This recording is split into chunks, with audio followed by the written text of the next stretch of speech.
శుక్లాం బ్రహ్మ విచారసార పరమాద్యాం జగద్వ్యాపినీం వీణా పుస్తకధారిణీం అభయదాం జాడ్యాంధకారాపహాం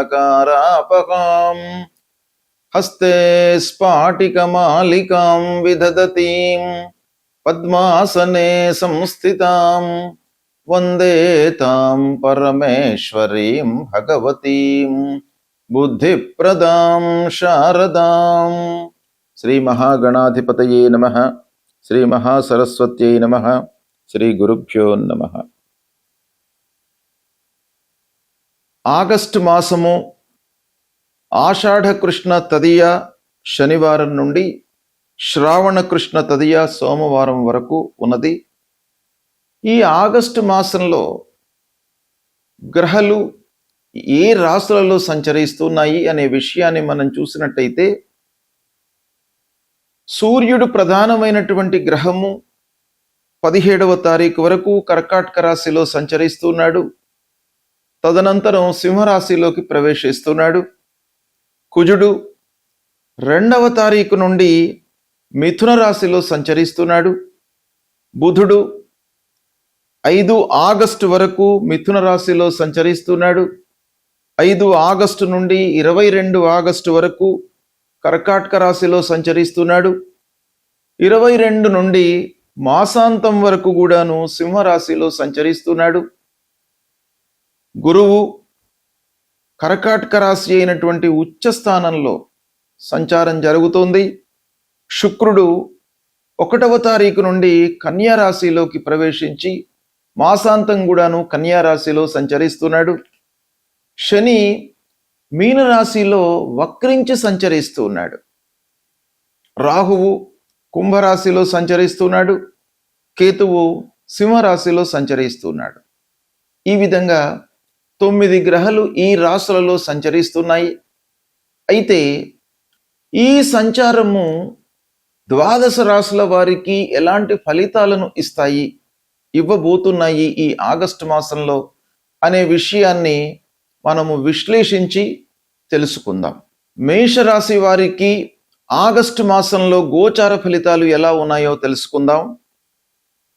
ఈ ఆగస్టు మాసంలో సూర్యుడు 4, 5 స్థానాలలో సంచరిస్తున్నాడు.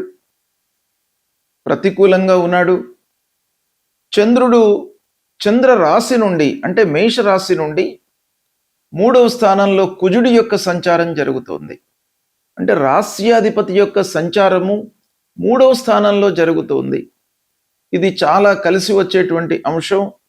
తృతీయ స్థానము అంగారకుడికి శుభ ఫలితాలను ఇచ్చేటువంటి స్థానం. అలాంటి స్థానంలో అంగారకుడు ఉన్నాడు. ఇక బుధుడు 3, 4, 5 స్థానాలలో సంచరిస్తున్నాడు. అనుకూలంగా ఉన్నాడు.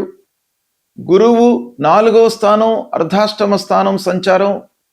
అర్ధాష్టమ స్థానం గోచార రీత్యా ప్రతికూలమే అయినప్పటికీ భాగ్యాధిపతి 4వ కేంద్రంలో సంచారం గనక అనుకూలంగానే ఫలితాలు ఉంటాయి. శుక్రుడు 6వ స్థానంలో ప్రతికూలంగా సంచరిస్తున్నాడు. శని 12వ స్థానంలో సంచరిస్తున్నాడు. అయితే ఈ మాసం లోపల వక్రించి 12వ స్థానంలో సంచరిస్తున్నాడు కనుక 12వ స్థాన ప్రభావము కొంత తగ్గే అవకాశాలు ఉన్నాయి వక్రించడం మూలకంగా. ఇక రాహువు 11వ స్థానం లాభస్థానంలో సంచారం అనుకూలంగా ఉంది. కేతువు 5వ స్థానంలో ప్రతికూలంగా ఉన్నాడు. ఈ విధంగా మేషరాశి వారికి ఈ స్థానాలలో ముఖ్యమైనటువంటి ఈ గ్రహాల యొక్క సంచారం జరుగుతుంది. అయితే ఈ గ్రహాల యొక్క శుభ అశుభ స్థానాలను చూసినట్టయితే ఓవరాల్గా మేషరాశి వారికి ఈ ఆగస్టు మాసం అనుకూలంగానే ఉంటుంది. అంటే ఓవరాల్గా మనం చూసినట్టయితే గురువు 4వ స్థానం ఉచ్చస్థానం భాగ్యాధిపతి అనుకూలం. కుజుడు 3వ స్థానం రాస్యాధిపతి అనుకూలం. రాహు 11వ స్థానం అనుకూలం. ఇక సూర్యుడు 17వ తారీఖు వరకు అర్ధాష్టమ స్థానం. 17 తరువాత 5వ స్థానము గోచార రీత్యా ప్రతికూలమే అయినా కూడాను పంచమాధిపతి పంచమంలోకి రావడము, పంచమంలో స్థితుడై సంచరించడము, ఇది కొంతవరకు కలిసి వచ్చేటువంటి అంశం. ఈ విధంగా మనం చూసినట్టయితే ఓవరాల్గా మేషరాశి వారికి 75% ఈ ఆగస్టు మాసంలో అనుకూలమైనటువంటి ఫలితాలు ఉండబోతున్నాయి. అయితే ఎలాంటి ఫలితాలు ఉంటాయి అనేటువంటిది మనం చూసినట్టయితే, ఉచ్చస్థానంలో గురువు, గృహం లోపల అనుకూలమైనటువంటి వాతావరణము ఉంటుంది. ఆస్తి విషయంలో మీకు బాగా కలిసి వస్తుంది. కొనుగోలు చేయడము లేదా ఆస్తి విషయం లోపల మీరు మనస్సు నిలిపి కొనాలి అనేటువంటి ఒక భావన మీ లోపల ఏర్పడము. ఇకపోతే 17వ తర్వాత, అంటే 17వ తారీఖు తర్వాత కుటుంబంలో కొంత బాధ్యతలు పెరిగే అవకాశాలు ఉంటాయి.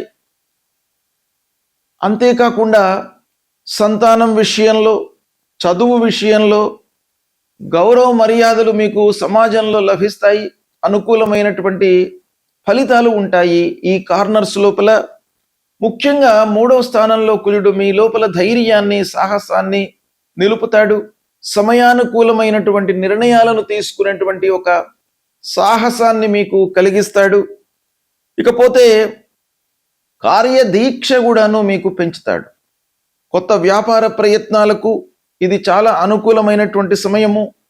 ప్రభుత్వోద్యోగులకు, ఉన్నతాధికారులకు ఆదరణ లభిస్తుంది. వర్క్ ప్లేస్ లోపల ప్రైవేటు ఉద్యోగంలో ఉన్నటువంటి వారికి ప్రమోషన్ లభించేటువంటి అవకాశం కూడాను కనబడుతుంది.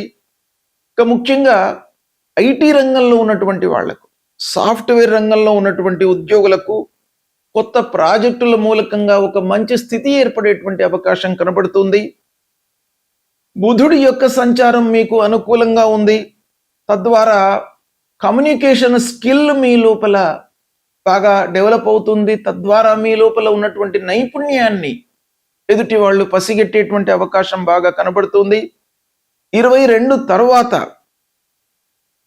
ఉద్యోగ ప్రయత్నంలో ఉన్నటువంటి వాళ్ళు ఇంటర్వ్యూలకు వెళ్ళడము, అందులో మీరు సక్సెస్ కావడము, దాని తర్వాత వ్యాపారంలో ఉన్నటువంటి వాళ్ళు ఆర్థికపరమైనటువంటి ఒప్పందాలను చేసుకోవడము, రాహువు మూలకంగా ఆదాయం పెరిగేటువంటి అవకాశం బాగా కనబడుతుంది. విదేశ సంస్థలతో మీరు ఒప్పందాలు చేసుకుంటారు. ఇక విదేశాలలో ఉన్నటువంటి వాళ్ళు, విదేశంలో చదువుతున్నటువంటి వాళ్ళు, ఉద్యోగంలో ఉన్నటువంటి వాళ్లకు కూడాను చాలా అనుకూలమైనటువంటి ఫలితాలు గోచరిస్తున్నాయి.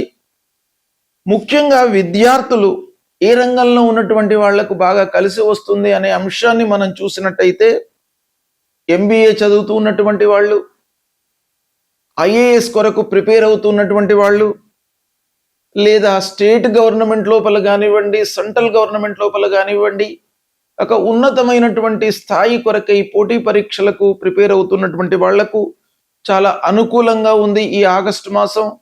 ఇంజనీరింగ్ స్కీమ్లో ఉన్నటువంటి వాళ్లకు, తర్వాత విద్యార్థులకు ఓవరాల్గా బాగా కలిసి వస్తుంది. రియల్ ఎస్టేట్ వ్యాపారంలో ఉన్నటువంటి వాళ్లకు, నిర్మాణ రంగం చేపడుతున్నటువంటి వాళ్లకు కూడాను వ్యాపారము అనుకూలిస్తుంది. పెట్టుబడుల విషయం లోపల మీరు దీర్ఘకాలికమైనటువంటి ఒక ప్రణాళికలను ఏర్పరచుకొని తదనుగుణంగా మీరు స్టెప్స్ తీసుకున్నట్టయితే చాలా అనుకూలమైనటువంటి ఫలితాలు ఉంటాయి. ఇక ముఖ్యంగా వివాహ ప్రయత్నంలో ఉన్నటువంటి వాళ్లకు ఈ మాసం బాగా అనుకూలిస్తుంది. సంతానం కొరకై ప్రయత్నంలో ఉన్నటువంటి వాళ్లకు కూడాను శుభవార్త. ఇక శుక్రుడి యొక్క ప్రతికూలత ఉంది గనక చిన్న చిన్న సమస్యలు, అంటే మిస్అండర్స్టాండింగ్స్ స్త్రీలతో ఏర్పడేటువంటి అవకాశాలు ఉన్నాయి. కాబట్టి కొన్ని జాగ్రత్తలు తీసుకోండి. అనవసరమైనటువంటి ఖర్చులు కూడాను ఒక పక్కన గోచరిస్తున్నాయి. ఓవరాల్గా చూసినట్టయితే మేషరాశి వారికి మొత్తం మీద ఈ ఆగస్టు మాసము చాలా ప్రోగ్రెసివ్గా ఉంటుంది. ఇన్కమ్ బాగా పెరుగుతుంది. మీకు సమాజంలో అన్ని రకాలుగా గౌరవ మర్యాదలు లభిస్తాయి. దీన్ని సద్వినియోగపరచుకోండి. శుభ ఫలితాలను పొందుతారు. గ్రహస్థితి ప్రతికూలంగా ఉన్నప్పుడు మనము ఆ భగవంతుడి యొక్క అనుగ్రహాన్ని పొందడము చాలా ముఖ్యం. ఆ గ్రహస్థితి ముఖ్యమైనటువంటి గ్రహాలు గురు, శని, రాహువు, కేతువు, ఈ గ్రహాలు ప్రతికూలంగా ఉండడము గోచార రీత్యా మనకు ప్రతికూల స్థానాలలో సంచరించడము, ఇది ఒక్కటే పూర్తి ఫలితాలను నిర్ణయించకపోయినప్పటికీ చంద్రుని నుండి ముఖ్యమైనటువంటి గ్రహాల యొక్క స్థితి ప్రధానంగా మనకు శాస్త్రంలో చెప్పబడి ఉంది. చంద్రుడు మనస్సుకు కారకుడు, మనస్సే అన్నిటికీ కూడాను కారకం. మనము భావిస్తే ఒక విషయము మంచి అనిపిస్తుంది, మన భావన వారిపై విపరీతంగా ఉన్నట్టయితే అది విభిన్నంగా ఉంటుంది. కాబట్టి మనస్సు చాలా విషయాలపై ప్రభావాన్ని చూపిస్తుంది గనక చంద్రుని నుండి ముఖ్యమైనటువంటి గ్రహాలు ఏ స్థితిలో ఉన్నారు అనేదే మనం ప్రధానంగా గోచారంలో చూస్తుంటాం. అయితే ఇదే కాకుండా జన్మ సమయం లోపల ఉన్నటువంటి గ్రహస్థితిని కూడాను మనం లెక్కలోకి తీసుకోవాలి. ఆ జన్మ సమయంలో గ్రహాలు ఎలా ఉన్నాయి, మిత్రస్థానాలలో, శత్రుస్థానాలలో, సమస్థానాలలో ఉన్నారా, ఈ ముఖ్యమైనటువంటి గ్రహము సంచరిస్తున్నటువంటి రాశి ప్రతికూలంగా ఉన్నప్పటికీ పుట్టిన సమయం లోపల అష్టక వర్గులో అధికమైనటువంటి పాయింట్స్ను కలిగి ఉన్నట్టయితే మనకు కొంత మంచి ఫలితాలు వచ్చే అవకాశాలు ఉంటాయి. ఇలా ఎన్నో ఫ్యాక్టర్స్ను మనము లెక్కలోకి తీసుకొని ఫలితాలను నిర్ణయించడము అనేటువంటిది శాస్త్రబద్ధం. కాబట్టి గోచార ఫలితాలు ప్రతికూలంగా ఉన్నప్పుడు మనము ముఖ్యంగా గురువు విషయమై ఆలోచించినట్టయితే దక్షిణామూర్తి స్తోత్ర పారాయణం చేసుకోవడము, గురువుకు సంబంధించినటువంటి మూల మంత్రాన్ని జపించడము, దేవానాంచ ఋషీణాంచ గురుం కాంచన సన్నిభం వందనీయం త్రిలోకానాం తం నమామి బృహస్పతి అనేటువంటి మూల మంత్రాన్ని ప్రతినిత్యం కూడాను చదువుకుంటే గురువు యొక్క అనుగ్రహం లభిస్తుంది. తల్లిదండ్రులను సేవించండి. తల్లిదండ్రులు ప్రథమ గురువులు. జన్మతో మనకు అన్నీ నేర్పినటువంటి వాళ్ళు ప్రప్రథమంగా తల్లిదండ్రులు. కాబట్టి వాళ్లకు సపర్యలు చేయడము, వాళ్ళ యొక్క ఆరోగ్య విషయమై మనము మనస్సు నిలపడము, బాగోగులను చూసుకోవడము, ఇవి చాలా ప్రధానమైనటువంటిది. తద్వారా వాళ్ళ యొక్క అనుగ్రహం లభిస్తుంది. అదేవిధంగా శని ప్రతికూలంగా ఉన్నప్పుడు హనుమాన్ చాలీసా చదవండి, ఆంజనేయ స్వామిని కొలవండి, శనికి సంబంధించినటువంటి మూల మంత్రాన్ని ప్రతినిత్యం కూడాను చదువుకోండి. రాహుకేతులు ప్రతికూలంగా ఉన్నప్పుడు అమ్మవారి దేవాలయానికి వెళ్ళండి, అమ్మవారిని కొలవండి, అమ్మవారికి సంబంధించినటువంటి స్తోత్ర పారాయణాలు చేయండి. దుర్గా సప్తశ్లోకి అనేటువంటిది మీకు చాలా ఉపయోగపడుతుంది. దాన్ని మీరు ప్రతినిత్యం కూడాను చదువుకోండి. అందులో ఉన్నటువంటి 7 శ్లోకాలను మీరు ప్రతినిత్యము కూడాను చదవడం మూలకంగా భయము, ఆందోళన ఇవన్నీ కూడాను దూరమైపోయి మీకు విజయము చేకూరేటువంటి అవకాశాలు ఉంటాయి. ఆత్మవిశ్వాసాన్ని మీకు ఆ అమ్మవారు మీ లోపల నెలకొల్పుతారు. కాబట్టి అది చేయండి. గణపతిని స్మరించండి, గణపతి దేవాలయానికి వెళ్ళండి. ఇలా ప్రతికూలంగా ఉన్నప్పుడు మనం చేయవలసినటువంటి కర్తవ్యము భగవంతుణ్ణి సందర్శించుకోవడము, దేవాలయానికి వెళ్ళడము, స్తోత్ర పారాయణాలు చేయడము. తద్వారా మీకు ఆ భగవంతుడి యొక్క అనుగ్రహం లభిస్తుంది. ఈ దుస్థానాలలో సంచరిస్తున్నటువంటి గ్రహాల యొక్క ప్రభావము తగ్గుతుంది, శుభ ఫలితాలు కలుగుతాయి. దీన్ని మీరు ఆచరించండి. శుభం.